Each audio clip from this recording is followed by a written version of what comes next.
बिस्मिल्लाहिर्रहमानिर्रहीम। नाज़रीन, मैं हूं आपका मेज़बान सुल्तान अली और आप देख रहे हैं मेरा YouTube channel news time HD. नाज़रीन, आज हम बात करेंगे जो कि आज बड़ी अदालत का बड़ा फैसला आया है जिसके बायस मुस्लिम लीग नून को पंजाब में बहुत बड़ा झटका लगा है। मुस्लिम लीग नून की जानब से जो कि NA 130 और NA 119 में मियां नवाज शरीफ जो NA 130 इलेक्शन लड़े, जबकि 119 में जो मरियम नवाज जो इलेक्शन लड़े। दूसरी जानब उनके मद्दे मुकाबल जो है PTI के जो रहनुमा थे, उनको जो है इलेक्शन ट्रिब्यूनल से उनकी जो RO के फैसले जो उनके खिलाफ आए थे, उस हवाले से उनकी जो है कागजात नामजदगी जो है मुस्तरद हुए थे। उसके बाद उन्होंने इलेक्शन ट्रिब्यूनल से जो है अपना वहाँ उन्होंने रुक किया, वहाँ से भी उनकी सुनवाई ना हुई। उसके बाद लाहौर हाई कोर्ट के 3 रुकनी बेंच जो वहाँ उन्होंने दरख्वास्त जारी, लेकिन वहाँ भी उनकी सुनवाई ना हो। उसके बाद उन्होंने सुप्रीम कोर्ट से रुजू किया। सुप्रीम कोर्ट से बहुत बड़ा जो फैसला है PTI के हक में है, जिसमें चौधरी परवेज़ लाई जो कि साबका वज़ीर आला भी हैं, वो गुजरात से अक्स जो है काफ़ी अरसा दराज से बल्कि कई सालों से वो इलेक्शन लड़ रहे हैं, और वो उनका जो आबाई इलाका है वहाँ से उनको इलेक्शन लड़ने की जो कि इजाज़त नहीं मिल रही थी। लेकिन NA 132 से सुप्रीम कोर्ट के फैसले के बाद उनको भी वहाँ से इलेक्शन लड़ने की इजाज़त मिल गई है। चौधरी परवेज़ लाई का जगह हमने उनसे मुलाकात तो पेशी के दौरान उनसे मुलाकात रहती थी, लेकिन इस हवाले से वो अक्सर जब उनसे बात होती थी, जो रस्मी गैर रस्मी जो उनसे मुलाकात और गुफ्तगू होती थी, उसमें तो वो बड़े मुतमिन दिखाई देते थे, जिसका आज नतीजा जो हमें सुप्रीम कोर्ट से जो उनको एक बहुत बड़ा जो फैसला उनके हक में है। दूसरी तरफ हम बात करेंगे लाहौर में जो PTI की एक बहुत बड़ी सरगर्म जो कारकुन है सनम जवेद, उसके हवाले से भी बड़ी खुशखबरी जो है सुप्रीम कोर्ट से, उसको भी इलेक्शन जो है कंटेस्ट करने की उसको भी इजाज़त मिल गई। जो सनम जवेद है उसका हमेशा यही ख्वाहिश थी कि उसकी जो ख्वाहिश ये थी कि वो मरियम नवाज के मुकाबले में जो इलेक्शन लड़ना चाहती थी। उन्होंने NA 119 और 120 जो है वहाँ से जो कागजात नामजदगी जमा करवाए थे, जो कि वो रिजेक्ट हो गए थे। उसके ऊपर जो रिटर्निंग ऑफिसर है उसकी जानब से जो एलिगेशन लगाया था गया था, एतराज़ दायर किया गया था, वो था जॉइंट अकाउंट, जो कि उसकी वालदा जो वो उसको ऑपरेट कर रही थी। रिटर्निंग ऑफिसर का जो है उसका एतराज़ ये था कि इसके हवाले से जो कि ये इलेक्शन लड़ने जा रही है, इसका जो है सिंगल अकाउंट जो वो होना चाहिए, जबकि वो इस वक्त जो जेल में थी, जो बायोमेट्रिक के बगैर बगैर जो नया अकाउंट नहीं खुल सकता, ये जो को बैंक का जो उसको SOP है, उस हवाले से इतराज़ दायर किया गया था RO की तरफ से। और सनम जवेद की वालदा और वालद जो है उन्होंने बड़ी कोशिश की, और वो जो ट्रिब्यूनल जो है इलेक्शन ट्रिब्यूनल में उन्होंने रजू किया, लेकिन वहाँ से जो एतराज़ जो है बरकरार रहा और उनको इजाज़त ना मिल सकी। उसके बाद जो है जब ये टाइम जो है अपील का ख़त्म हुआ, उसके बाद जो है लाहौर हाई कोर्ट के चीफ जस्टिस जो है उनकी सरबराही में जो उनके हुक्म पर जब उन्होंने 3 रुकनी बेंच जो है अली बाकर नजवी साहब जो है उनकी सरबराही में 3 रुकनी बेंच ने समाअत की, जो PTI के कैंडिडेट थे जिन्होंने अपीलेट ट्रिब्यूनल में जो दरख्वास्तें दायर की थी और वहाँ से जो उनकी दरख्वास्तें मुस्तरद हुई थी, उस हवाले से उन्होंने लाहौर हाई कोर्ट से रजू कर रखा था। लेकिन वहाँ भी वही इतराज़ जो वो उन्हीं के ऊपर ही जो उनकी दरख्वास्तें मंजूर ना हो सकी और उनको इलेक्शन लड़ने की इजाज़त ना मिल सकी। उसके बाद जो यही कैंडिडेट उन्होंने दोबारा जो है सुप्रीम कोर्ट का रजू किया। सुप्रीम कोर्ट वहाँ जो उन्होंने दरख्वास्तें दायर की, उसके बाद जो उनके वकील हैं उन्होंने दलाइल दिए। वकला के दलाइल सुनने के बाद दोनों तरफ से जो सरकारी वकील भी वहाँ पेश हुआ, जबकि दूसरी जानब जो ये कैंडिडेट्स हैं सनम जवेद है, परवेज़ लाई है, और उसके अलावा जो एक और भी कैंडिडेट हैं उसको शौकत बसरा, उन्होंने भी दरख्वास्तें दायर कर रखी थी। आज सुप्रीम कोर्ट के जो जस्टिस हैं उनकी तरफ से जो वहाँ 3 रुकनी बेंच जो है वो समाअत कर रहा था, इस वाले से आज उनके फैसले के बाद जो एक खुशी की लहर दौड़ी। इस्लामाबाद से ये एक बड़ा फैसला आया PTI के हक में। PTI के हक में जब ये फैसला आया तो उनकी एक बड़ी उनके लिए खुशखबरी थी, उनके कारकुनों के लिए बड़ी जो खबरी थी। अगर आज आप सोशल मीडिया देखें तो सोशल मीडिया के ऊपर जो पीटीआई का सोशल मीडिया है उसके ऊपर ये एक बहुत बड़ी कंपेन चल रही है आज इस हवाले से कि जिस सनम जवेद को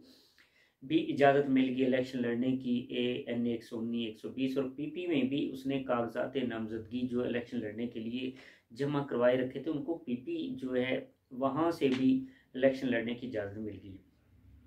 दूसरी तरफ ये इलेक्शन जो है मुस्लिम लीग नून और PTI के दरमियान कांटेदार मुकाबला है। अब मुस्लिम लीग नून का जैसा कि आप समझते हैं कि ये लाहौर का जो NA 130 है और NA 119 और दूसरी जानब NA 118, ये मुस्लिम लीग नून का गढ़ कहा जाता है। NA 118 जो हमजा शहबाज शरीफ हैं, जो साबका वज़ीर आज़म शहबाज शरीफ, उसके बेटे जो हैं वो वहाँ से इलेक्शन जो है वो लड़ रहे हैं। उनके मद्दे मुकाबल भी PTI की जो अपना कारकुन है आलिया हमजा जो कि पहले भी इलेक्शन जो जीती थी, वो अब दोबारा जो है इस वक्त तो वो जेल में है, लेकिन उसके बावजूद उसको इलेक्शन लड़ने की इजाज़त मिल गई है। लेकिन जब कल वो अदालत पेश हुई तो उनकी जो वकील थी अपना अंजम हमीद साहब, उनसे हमारी बात हुई तो उन्होंने ये हमें बताया कि वो इलेक्शन के हवाले से आलिया हमजा जो बड़ी खुश दिखाई थी और पुरजोश दिखाई दे रही थी। आलिया हमजा का ये कहना था उसके मुताबिक कि वो उसकी कंपेन जो है, उसके जो वर्कर है PTI वाले, वो इंशाल्लाह उसकी कंपेन करेंगे और इंशाल्लाह वो इलेक्शन 8 फरवरी को इंशाल्लाह इलेक्शन विन करेंगे, वो पुरुम्मीद दिखाई देते। लेकिन उसके साथ साथ अगर हम बात करें मुस्लिम लीग नून के हवाले से, तो मुस्लिम लीग नून की जो मेन जो कायद हैं मियाँ नवाज शरीफ और मरियम नवाज, जो वो भी इस वक्त इलेक्शन कंपेन के हवाले से मुतरक दिखाई देते हैं। उन्होंने भी लाहौर में जो मुख्तलिफ रैलियाँ निकाली हैं, रैली निकाल कर उन्होंने अपने जो मुस्लिम लीग नून के वोटर हैं, सपोर्टर हैं, उनको उन्होंने उनका जोश जो वो हमने 1-2 दिन जो उनकी लाहौर में लेने वहाँ देखने में मिला।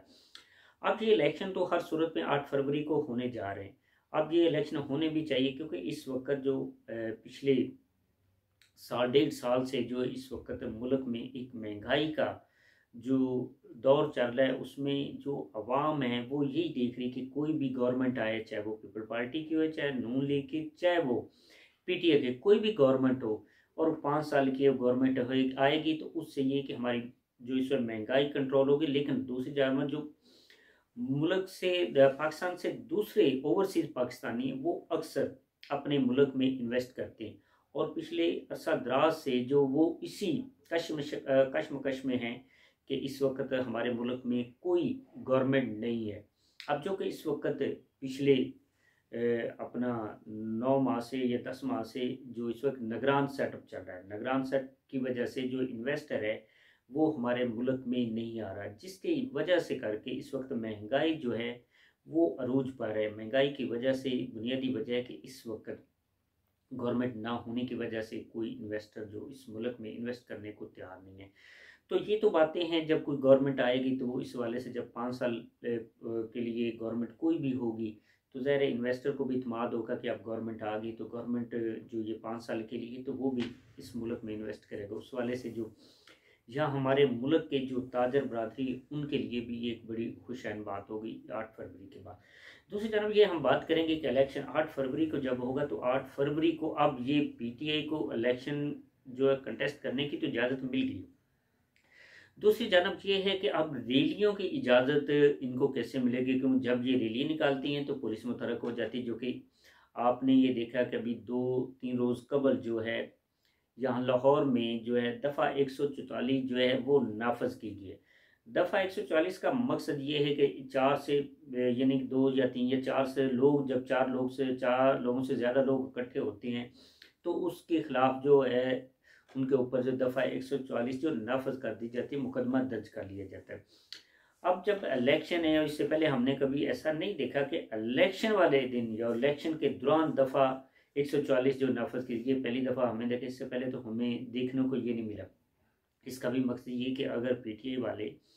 रैलियाँ निकालते हैं या campaign door to door campaign करने जाते हैं, तो उसके लिए वो ज़ाहिर है कि वो जत्थे की शक्ल में या गैदरिंग की शक्ल में वो वोट मांगने जाएंगे, लोगों को माइल करेंगे या लोगों को कंपेन के ज़रिए वो उनके घरों तक जाएंगे। तो अगर दफ़ा 144 नाफज की जाएगी तो वो तो उनके खिलाफ कार्रवाई हो जाएगी। अगर वो उनके खिलाफ कार्रवाई होगी तो वो कंपेन करने में उनको काफ़ी मुश्किलात का सामना होगा। तो इस हवाले से भी काफ़ी चीज़ें जो हमने इलेक्शन कमीशन से भी इस हवाले से जो डिस्कस की, लेकिन उन्होंने भी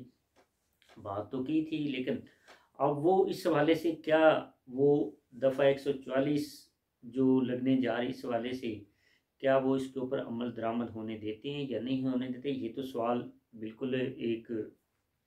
खड़ा होगा और सवाल ये पूछा भी जाएगा, क्योंकि इलेक्शन में तो गैदरिंग होती है और दफ़ा 144 नाफज हो जाएगी तो फिर गैदरिंग